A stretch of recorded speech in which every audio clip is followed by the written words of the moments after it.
welcome to my go-to shoe, Faith, Hope, and Love, a journey through loss, live on, strengthen soul. And of course, before we get started, as you know the drill, like, subscribe, and share. Touch the notification button so you know when I'm coming back, okay?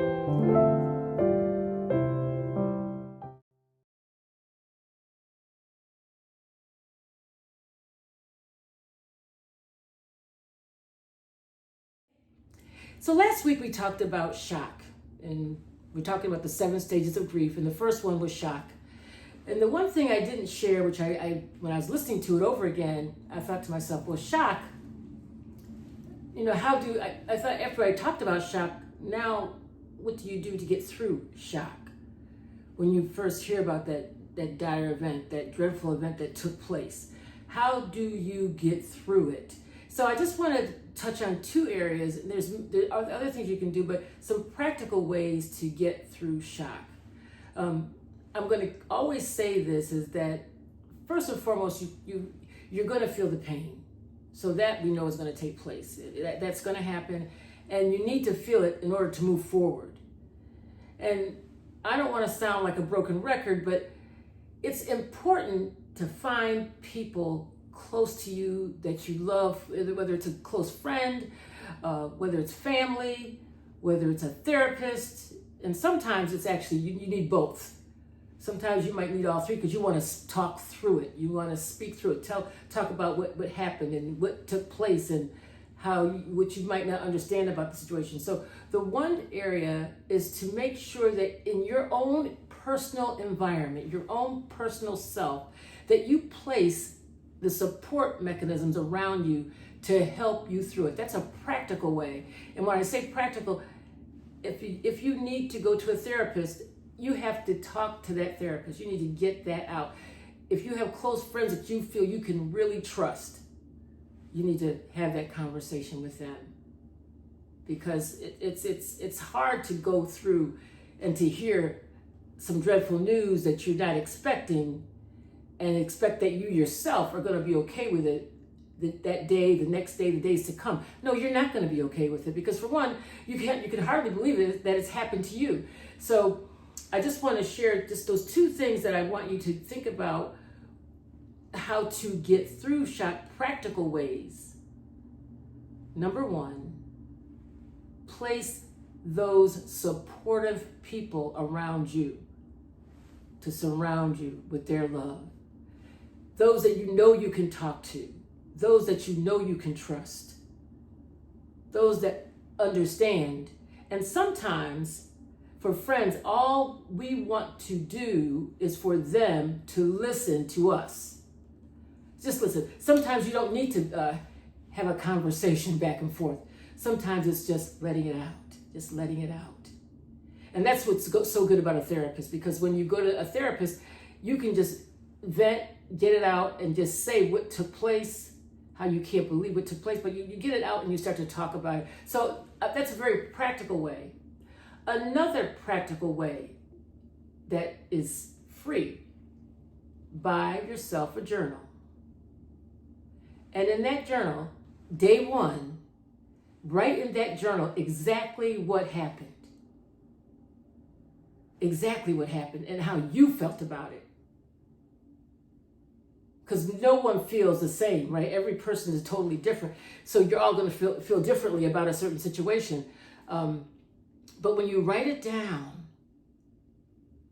it comes out not just into the atmosphere, but you write it on paper and you get your own personal thoughts out.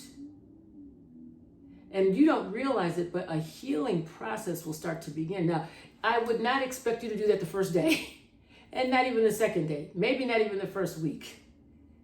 It may be a month before you can actually sit down and write in that journal. It may be a month before you can even sit down and talk to a therapist, because sometimes it takes time to find the therapist, to find the right one.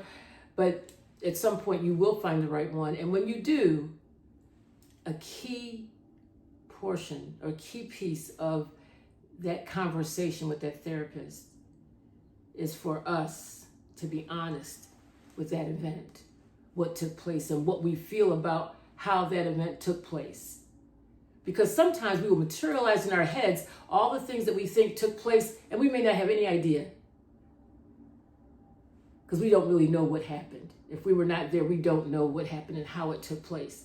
I remember my situation when I heard the news, the house had been killed. It was so much shock that I really couldn't really deal with it at all, to be honest. I couldn't really deal at that point in time. That's why I say sometimes it may take days, it may take weeks, it may take months for you to get to that therapist, for you to get to that emotional support team. Those that you really can trust and that can hear what you have to say and what you believe. But the journal writing is free, and it's going to be so helpful. When you are able to sit down and write in that journal, it's going to be helpful. And sometimes, as you write the events of what took place, you can also write a letter to God and say, God, why did this happen to me? Some people don't think that's a good idea. Personally, I think it's a great idea to tell God, I don't understand why this happened to me. Now, I know everyone doesn't agree with that, but since God already knows what's going on with us, why not tell him? It makes perfectly good sense to me. So tell God, tell him all about it. So those are the two areas that two practical things that I wanted to share, that when you're going through shock, that you can do to help you through. Write in your journal once you're ready, and of course, talk to that therapist. And then of course, just cry until you can't cry no more. Pound the pillow if that's what you have to do. Scream out loud if that's what you have to do. Okay, so those are a couple practical things to as you're going through this journey of loss. Live on, strengthen soul, because the whole point is to live on. Through the dire, through the messy, through the nasty, through it all, through the ugly. I always talk about the good, the bad, and the ugly, but you got to go through it all. So tonight, that's for shock. The next stage of grief is denial. And shock and denial kind of go hand in hand, because denial, you just can't accept it. You cannot accept what just took place. You're like, no, that didn't happen. That could not have happened to me. And then when you see that person laying on a gurney, or if you see that person who's incarcerated and you're standing there across from them, whatever the case might be, it's denial. You don't want to believe. You don't even want to believe what you see. That's why the word faith comes in order, because faith is the substance of things hoped for, the evidence of things not seen. Even though I can't see it, I know God is working it out. We can't change what actually has taken place. So even though we can't change, denial is to try to change it ourselves when it's no way it can be changed. The situation it cannot be changed. It is what it is. But we've got to allow God to help us through this process. I would like to say that you didn't need God to get through this. But he's the main practical way to get through it, to be honest. He is the main ingredient to get through. But there's no reason why you can't say, God, how did this happen to me? How did I lose my best friend? How did I lose my child? How did my mom go on to glory? How did my dad leave here? You could go a litany of areas of denial that this didn't happen to me. when we all know that the circumstances are real. The circumstances are real, very real. And even though we don't want to accept it, we have to begin to accept truth. And truth, maybe that's why people don't like to speak truth. But we have to speak truth to situations. And when you learn that news about your loved one, or you learn that news about a job, you learn that news about the devastation of a fire, you learn that news about the devastation of the wars that are going on, we hear it all the time. There's always something going on. But when it hits each one of us personally, when it's just one-on-one, that's when the rubber meets the road. That's when you begin to want to deny what's actually taken place. And let me ask this question. How does denying something that you know is real of benefit to you, to me? If I deny something that's true, how's that a benefit to me by me just acting like it didn't take place? Of course, now when it's the death of a loved one, you know it's happened. You know that it has taken place. And then you have to make those arrangements. But say when you lose a job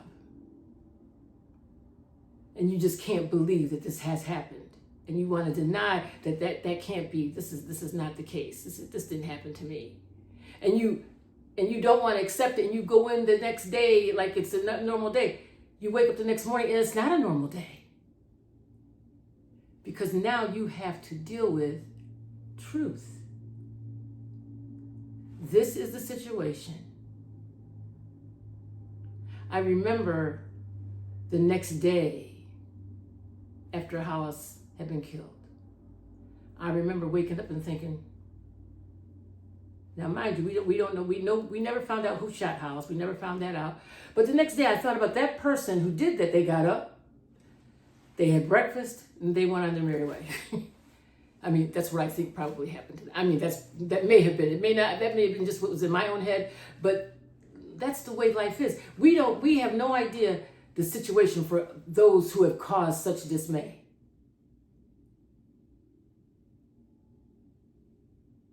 Because all we think about is what has happened to us. But there's no benefit in denying a truth. Because what we have to do, we have to learn to accept it and continue to walk the journey as we go through it. We have to begin to walk the journey as we go through it. There's so many things that happen to people. I mean, to many, hundreds of people have learned bad news every day. And the first thing someone might do is just say, I can't believe, you're not, no, that's not it. That can't be. No, you must be talking to somebody else. When a mother gets that knock on the door about her husband, her son, her best friend, her mom, her dad. When you get that news, the first thing you want to do is deny it. So, this sounds, sometimes it appears to me that the practical may seem almost too practical. And that's when our faith, our hope, and our love come into play. Because you have to have faith knowing that even though you can't see it, God is going to bring you through. You always have that hope, not that they're going to come back, but you have that hope that you're going to make it through, that your family's going to continue to make it through, that the family will still be able to be successful and be good, even though that father's not there to support that family anymore. You see? So we've got to, we just have to lean on faith is the substance of things hoped for the evidence of things not seen. I can't see it, and I have no idea how God is going to fix it. But we have to know that He is going to fix it. And we have to trust that He'll fix it. And that doesn't mean He's going to bring anybody back, but it does mean that He's going to take care of us. He's going to take care of us. And the hope is hoping that He does what we want Him to do and how we want Him to do it. But that might be just our hope. But the bottom line is that He is going to work it out. God will work it out. And why? Because He loves us just that much. He loves us just that much. So practical ways to really deal with denial. And this is repetitive. But the way to one of the main ways to deal with denial is to actually seek God's presence, knowing that He is there for each one of us. He's there. Sometimes we just ignore Him, but He's there. So just seek Him. And again, practical. Pour your heart out to Him. That's where that prayer comes into play. Two things: seek God and pour your heart out. Seek God and pour your heart out to Him. And if we give a third one, watch God do miraculous things in your life. Watch God do miraculous things in your life, because He will. I would imagine even there's some things that He's already done for each one of us that's been a miracle. The fact is that I'm standing here and I didn't lose my mind is a miracle from God. That's a miracle. That I'm standing here talking to you all and I did not lose my mind. He continued to strengthen me each and every day. And that's why I want each one of you to be blessed by God in a miraculous way. In a miraculous way. Something that you can just say, look at God. Look at God. He did that. He did that. Because that's the kind of God we serve.